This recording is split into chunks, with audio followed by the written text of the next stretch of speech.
Здравствуйте, меня зовут Тимур, и я являюсь тренером по математике Республиканского образовательного центра I+. Разберем некоторые задания предыдущего среза. Итак, второе задание. Объем параллелепипеда равен 608 см в кубе, длина 17 см, а ширина 4 см. Необходимо найти высоту. Объем определяется как произведение всех трех величин. Давайте подставим числа. Получается 680 равно 17 умножить на 4 и умножить на c. 17 умножить на 4 это будет 68 и умножить на c. И данное произведение равно 680. Отсюда получается c равно 680 поделить на 68, и это будет 10 сантиметров.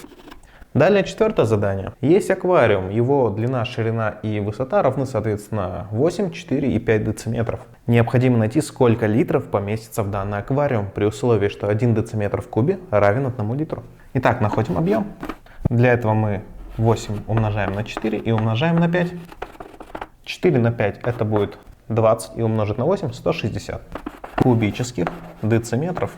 Также это будет равно 160 литров. И шестое задание.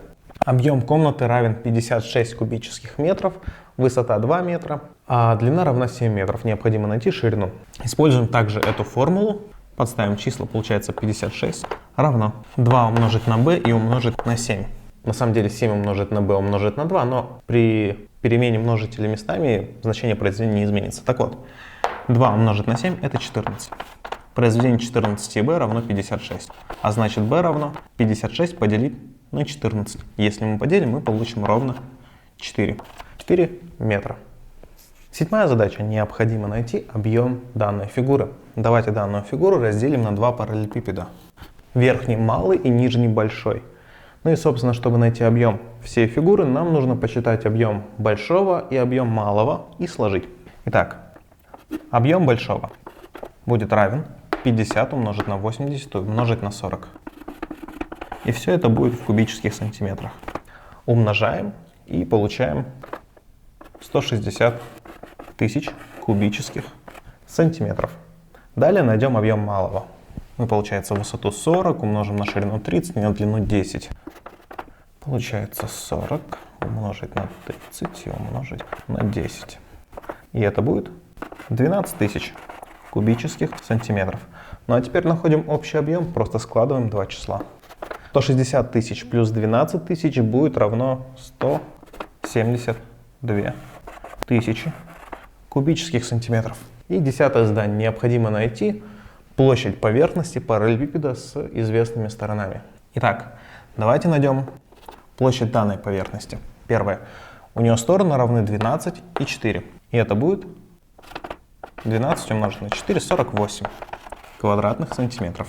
Теперь найдем площадь второй грани, либо поверхности. Так, она имеет форму прямоугольника с сторонами 3 и 4. Значит, 3 умножаем на 4, получаем 12 квадратных сантиметров. И найдем третью грань.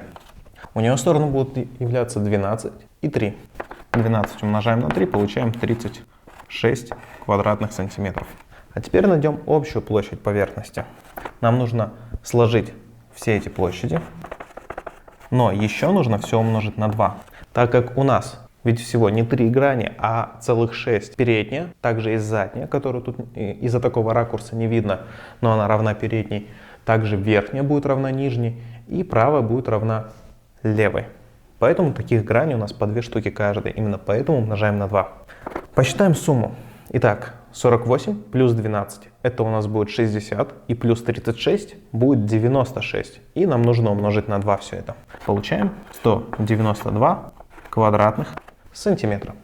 Разберем некоторые задания предыдущей домашней работы. Так, третье задание. Площадь нижней грани, ну или же основания, равна 24 сантиметра в квадрате. Площадь считается по формуле длина умножить на ширину. Стороны как раз таки нижней грани у нас равны А и Б.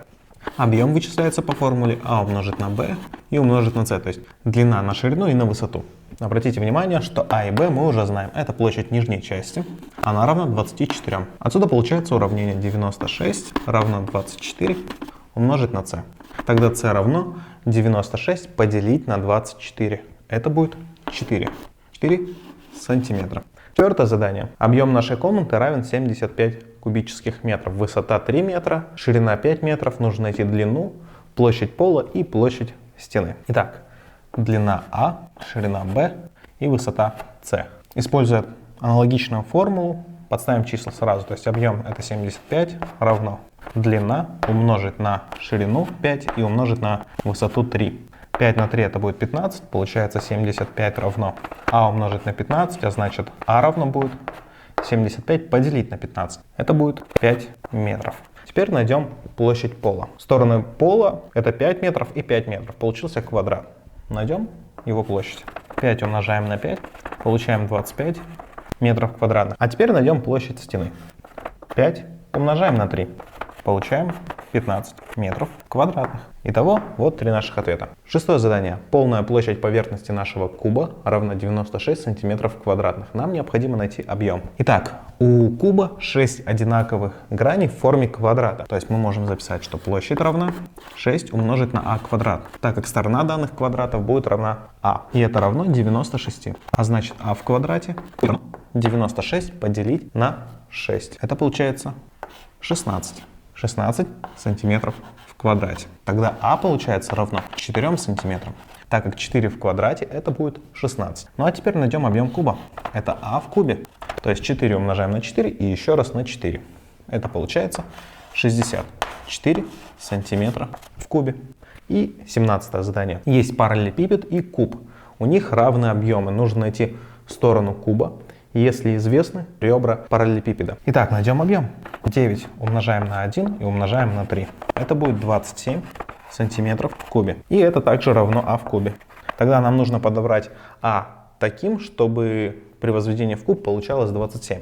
Давайте попробуем подобрать число 2. 2 умножить на 2 и умножить на 2 получается 8. А мы должны получить 27. Не подходит. Давайте возьмем 3. 3 умножить на 3 9 и еще раз на 3 как раз 27. Подходит. То есть а равно 3 сантиметрам.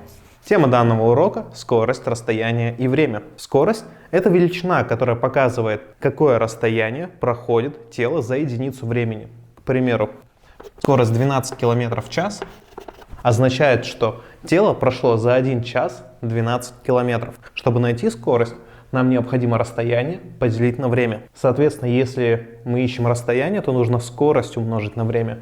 И если ищем время, нам необходимо расстояние поделить на скорость. Давайте рассмотрим 3 простых примера задач. Пусть скорость объекта равна 12 км в час. И едет он в течение 3 часов. То есть t равно 3 часа.